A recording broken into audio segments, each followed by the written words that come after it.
কারুন ছিলেন মিশরের অর্থাৎ বনি ইসরায়েলের এক ধনী ব্যক্তি। আল্লাহ তাআলা তাকে এমন সম্পদ দিয়েছে, তার ধনভাণ্ডারের চাবি বহন করার জন্য একজন শক্তিশালী লোক লাগত। কিন্তু সমস্যা ছিল তার অন্তরে। তিনি দম্ভ করে বলতেন, যা সম্পদ আছে এগুলো আমি আমার জ্ঞান দ্বারা অর্জন করেছি। অথচ তাকে মানুষ বোঝাতো, তুমি আল্লাহ তাআলাকে ভয় করো এবং তোমার যা সম্পদ আছে এ থেকে ব্যয় করো এবং আখিরাতের প্রত্যাশা করো।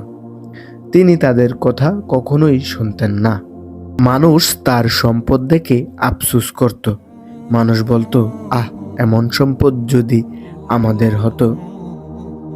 আল্লাহ তাআলা একদিন জমিনকে আদেশ দিল। তখন জমিন কারুন সহ তার প্রাসাদকে গিলে ফেলল। তখন তার সম্পদও তাকে রক্ষা করতে পারল না। এই ঘটনাটি সূরা আল কাসাসে উল্লেখ রয়েছে। এ থেকে আমরা শিক্ষা গ্রহণ করতে পারি, সম্পদ আল্লাহ তাআলার দান। অহংকার ধ্বংস নেমে আসে। দুনিয়ার সম্পদ ক্ষণস্থায়ী।